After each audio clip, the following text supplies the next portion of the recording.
Focusing on your breath can be a truly empowering experience. You may have a tendency to discount the power of noticing and using the rhythm of your breath because your breath is so much a part of you. It might just seem too simple. Ordinarily, of course, your breath works in the automatic mode. Thank goodness for that. If your breathing needed your constant attention, you would not have time for other adventures. As an intentional practice, for short periods of time, giving your full attention to your breathing can be a very powerful, brief meditation.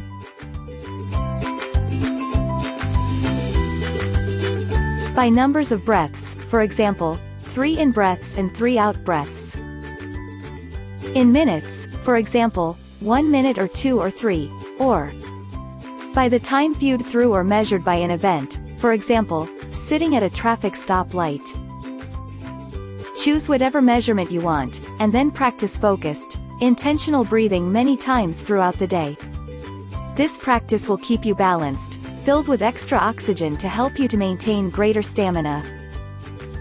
One interesting dynamic to notice is the actual shift between automatic and intentional breathing. In other words, notice the movement or transition from automatic breathing to intentional breathing and vice versa.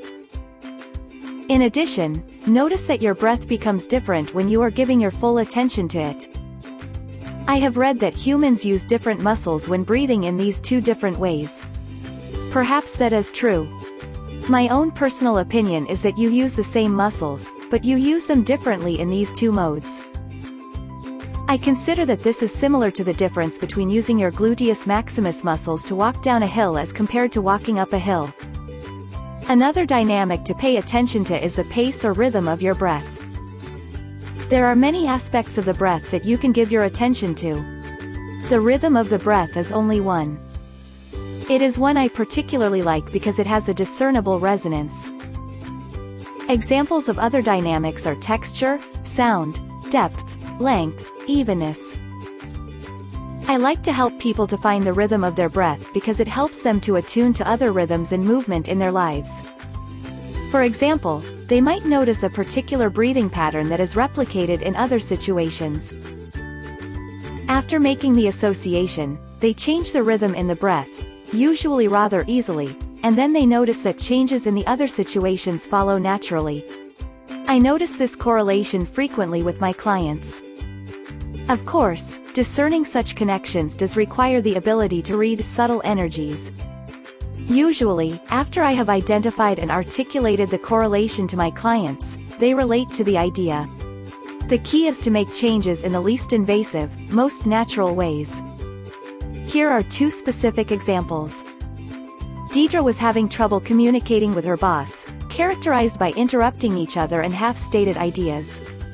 I noticed in her breathing the same pattern of hesitation and shortness, as if she rarely completed either the in-breath or the out-breath.